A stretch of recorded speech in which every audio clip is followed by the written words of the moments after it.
पे इस बात में हम देख रहे हैं कि कोई दो राय नहीं है कि सोशल मीडिया ने दुनिया भर में जो बसने वाले इंसानों के दरमियान फासलों को कम कर दिया। आज अगर हम अपनी बात करें, जो आज ईद है, जब हम ईद के पैगामात पहले जो लेटर चिट्ठी दूर रहने वाले जो लोग थे टेलीफोन किया करते थे, और उसके अलावा जिस तरह से पहले एक बड़ा खूबसूरत तरीका था जो मेरा फेवरेट था कि आपको वो जो कार्ड्स आया करते थे, ईद कार्ड्स बड़े खूबसूरत रंगों में और डिज़ाइंस में, तो अब जनाब अब हम व्हाट्सएप पे रंग बिरंगे आपके पास वहाँ पे मीम्स होते हैं, वहाँ पे कार्ड्स डिजिटल तरीके से वहाँ पे बनाए गए, वो हम शेयर कर लेते हैं। तो ये बड़ा सोशल मीडिया ने जो फासले हैं वो बड़े कम करके देख दिए और चीज़ों को जहाँ आसान किए वहाँ पर आपसी जो फासले हैं ना वो बढ़ गए हैं। लेकिन साथ ही इसके हम जो वही अगेन मनफी असरात की भी बात कर रहे हैं, तो यहाँ पर जो सारी सिचुएशन पैदा हुई है, और अगर हम आज के दौर में बात करें जहाँ पर सोशल मीडिया लोगों के लिए एक कमाई का जरिया भी बन चुका है। गुज़श्ता कुछ अरसे से हम देख रहे हैं कि मुल्क भर में सोशल मीडिया के हवाले से एक गर्मा गर्म बहस का आगाज़ हो चुका है। कोई इसके असरात पर तबसरे कर रहा है तो कोई इसे कानूनी तौर पर पाबंद करने के हक़ में है, जबकि कुछ लोगों को जमहूरी दौर में सोशल मीडिया पर पाबंदी की बातें हैरान कुन लगती हैं। वज़ीर दाखिला है मोहसिन नकवी भी वही समझते हैं कि इज़हार ख्याल की आज़ादी तो ठीक है, लेकिन ऑनलाइन इज़हार राय के हवाले से नए कवानीन बनाने की ज़रूरत है। जबकि वफाकी वज़ीर इत्तलात अता तारड़ ये कहते हैं कि सोशल मीडिया पर सबसे बड़ा चैलेंज जाली खबरें हैं जिन पर काबू पाने की ज़रूरत है। अब इस तमाम सूरत हाल पर अपने पैनलिस्ट से राय लेते हैं कि वो क्या समझते हैं। सोशल मीडिया के हवाले से नए कवानीन वक्त की अहम ज़रूरत हैं या सोशल मीडिया को हर पाबंदी से आज़ाद होना चाहिए।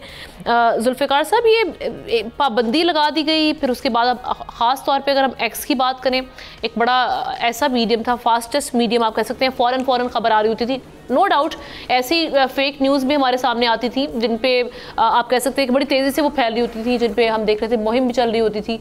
लेकिन अगेन आप कुछ ऐसे फ़िल्टर्स लगा दें, कुछ ऐसे टर्म्स बना दें इसके कि जिससे कंट्रोल किया जा सके कंटेंट को, लेकिन अगेन उस पर पूरी साइट पर, पूरे ऐप पर पाबंदी लगा देना जहाँ से लोग कमा भी रहे थे।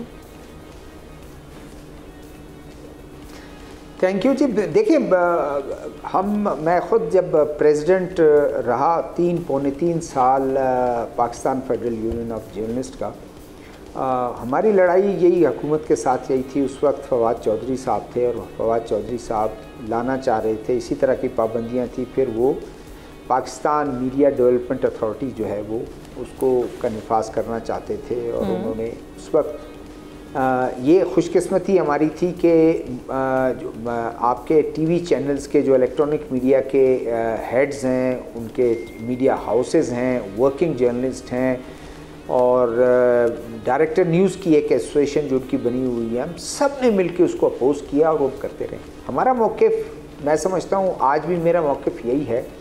और आज जो हमारी तंजीम है जो मुझे सक्सीड किया है, जिन्होंने अफजल भट्ट साहब हैं, हम ये कहते हैं कि आप पाबंदी लगाने से क्या होता है, आप दो चीज़ें उसको इस पैराए में देखना होगा। एक तो बिल्कुल आप सबके मुंह बंद कर दें जी, दुनिया में कहीं नहीं होता। आप जो बात कर रहा है उसके ओपिनियन के आप एहतराम करें और अपना एक नैरेटिव बिल्ड करें, और ये साबित करें कि जो बंदे मुझे जो क्रिटिसाइज़ कर रहे हैं वो गलत क्रिटिसाइज़ कर रहे हैं, वो खुद क्रिटिसाइज़ होने के काबिल हैं, और जो बयानियाँ लेके चल रहे हैं बिल्कुल द्रोह गोई पर वो है। एक तो ये चीज़ है, इस तरह आप एहतराम करें अगर वो उसमें कर रहे हैं। कुछ चीज़ें ज़रूर हैं, उस वक्त भी ये बात की गई कि फेक न्यूज़ एक डिसइंफॉर्मेशन है, एक मिस इन्फॉर्मेशन है। मिस इन्फॉर्मेशन तो ये है कि चलें मुझे किसी ने बताया और मैंने अपनी लालमी की बुनियाद पर उसको आगे पास ऑन कर दिया और उसको आगे वायरल कर दिया और उसको कर दिया। एक डिसइंफॉर्मेशन है कि मैं बैठ के इधर घड़ता रहूं किसी के भी, हुकूमत के लोग हों, अपोजिशन के लोग हों, कोई पॉलिटिकल पार्टी हो, कोई शख्सियत हो, कोई सोसाइटी का कोई बंदा हो, मैं करता रहूं। उसमें हम खुद बीइंग अ जर्नलिस्ट हम समझते हैं कि ये झूठ को फैलाना, गलत खबरों को फैलाना, कंकोक्टेड इंफॉर्मेशन को जनरेट करना गलत बात है। उसके लिए कवानीन अगर बनती है उसमें कोई मुज़ायका नहीं है। सब्सक्राइब करें और बेल दबाएं ताकि कोई खबर रह न जाए।